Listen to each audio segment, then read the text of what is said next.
Never assume work. My kickboxing coach had a saying, if I didn't see it, it didn't happen. So he'd sit me there to bench press with 100 kilo, bench. He'd go out and talk on the phone. He'd come back 20 minutes later, my arms are obliterated. How many did you do? 62. No, I didn't see it. Start again. If he didn't see it, it didn't happen. If he didn't witness it with his own eyes, it literally did not exist in the universe. That's his universe. That's the world he lives in. If he didn't see it, it didn't happen. It's the same with your work. Don't assume work from your staff. Don't assume things are done. Check on them. If you don't see shit happen, it didn't happen. This is true of the world. It's especially true, I learned this one, I knew this one anyway, but it's especially true with like the cam girls.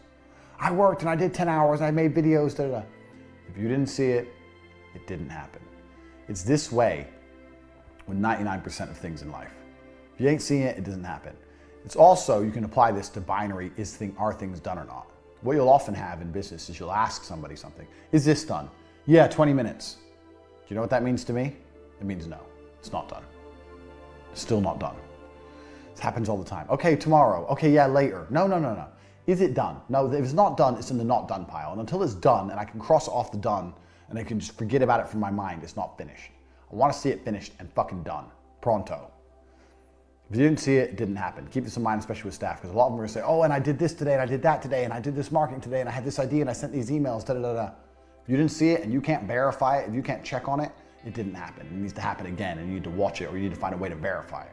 Oh, you had this idea and you spoke to all these clients. Okay, well, I didn't hear you speak to them, and I ain't got time to check the phone records, so we're gonna call them again. Did anyone buy? No, okay, let's call them all again. I called them yesterday, cool, call them again. Didn't see it, didn't happen, doesn't exist. Next. Everybody loves a winner. This can go down to how your brand works and how your company works.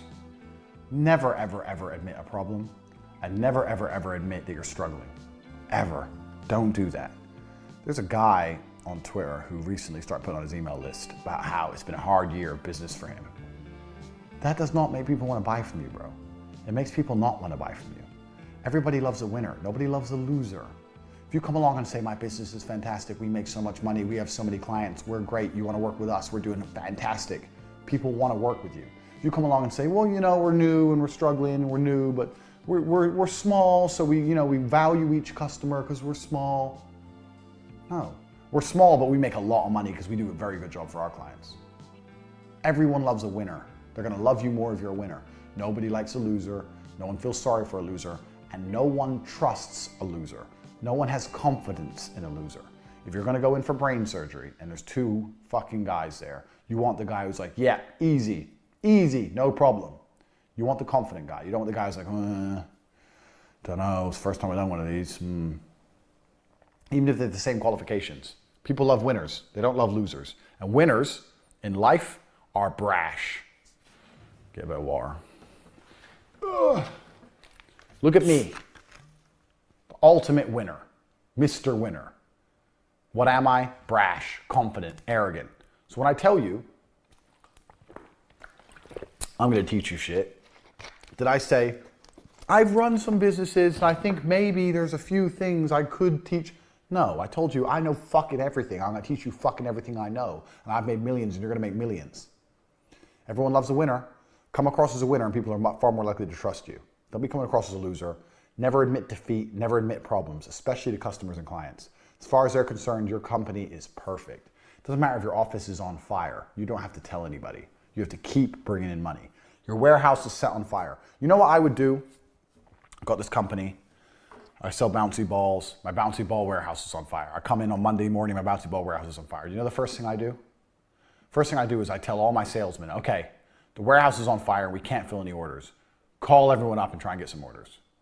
The first thing I do, even when my warehouse is on fire, is tell all my fucking salesmen to try just like normal to bring money in, because that's all the business is. And that's all that matters, and that's all that's gonna fix your problems. I don't say, send an email out and let everyone know that our warehouse is on fire. I don't sit and say, okay, slow down the orders because we're low on bouncy balls. It's gonna be hard to fulfill. No. I say, sell some fucking bouncy balls. I'll fix it later. Get some money in the bank now. Next. Keep an eye on competitors and steal their ideas. especially before they get traction. Because if you stick to the rules I've taught you thus far, especially with speed, you can overtake them anyway. So if you see someone, hey, I did this the other day, man. I did this exact thing the other day. I saw someone launch a free Telegram group on Twitter. I thought, good idea.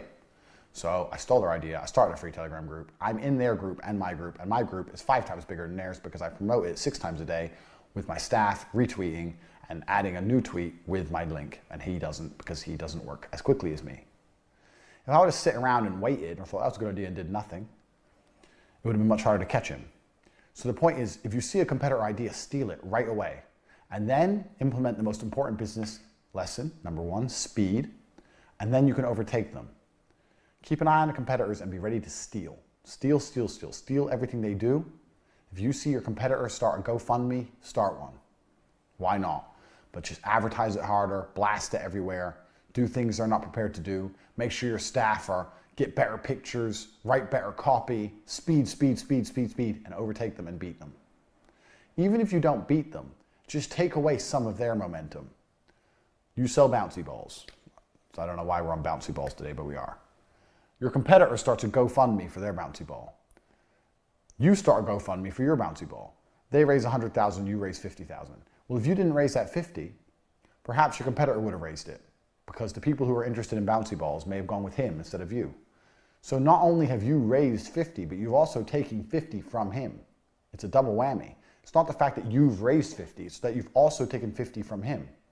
So if your competitor is doing anything, steal his idea, even if you're not going to pull it off, just to take some of their momentum away. So with the War Room, if I have any ideas on how I want to promote the War Room, I do my big ideas on the days that other groups are trying to open up for membership. Just to combat them, just to take some attention away from them. Even if I don't get any of their guys, it doesn't matter. Just so they don't have a free reign. Never give your opponent free reign, because that's what your competitors are, they're opponents. So keep an eye on them and be prepared to steal their ideas, even if it doesn't work that fantastically. Steal it and implement it purely just to slow them down. But I'll tell you, a few times I've done this, and if you do it right and you do it with speed, you can often overtake them and you can often beat them. I've done it myself, so trust me, it's very, very doable.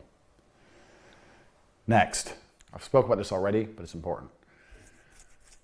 Money and business as a hustler is your life. It's your life, meaning it's all you do. I'm not saying you can't do anything else. I'm saying you mix everything together. If you go for dinner, try and go for dinner with some guys you need to talk to about business. Make sure your people around you, your friends, are talking about business. If you have to go somewhere, try and go somewhere for business. Let's say you really, really want a holiday. You're a bouncy ball company, you made lots of money, you really, really want a holiday. Cool. Do you really want to go to the Seychelles? Or could you go to India and have fun? You've never been there before. It's still got beaches, and speak to another bouncy ball company while you're there, maybe get some cheap product. Mix everything together. You can find a way to do all the things you want to do with a business objective tinge. Trust me, you can do it because I've done it myself. Even things as simple as with the cam girls. I really wanted to go to Thailand, so I told all the girls, okay, if we make this much money this month, I'll take you all to Thailand. That was work. They all worked their asses off, they hit target, they felt like they got a free holiday. I had to go there anyway, and they made me a bunch of money. Always tie work into all the other things you have to do. Your whole life is work, your whole existence is work. So you can tie it all in every single way, because that's what hustlers do. Hustlers never turn their brain off of the money. So anything you have to do in your life, try and put a work tinge on it, because it's very doable. Before you know it, you'll see that if you're awake, you're working. That's how I live my life now. It's 20 past midnight, and I'm working. If I'm awake, I'm working. Soon I'll go to sleep. But until then, I work. That's how it goes. Right, next. Develop a phone addiction. If you don't have a phone addiction already, develop one. And maybe it's bad for your mental health and your happiness, but we don't believe in burnout, so that ain't real. I am very, very successful in the realm I'm in now with social media. It's because the amount of content I produce, the amount of original tweets, original ideas, 2 YouTube channels, the amount of ideas I have for courses, the amount of speaking I do, the amount of videos I lay out, my Instagram stories, the pictures I take. I am always on my phone.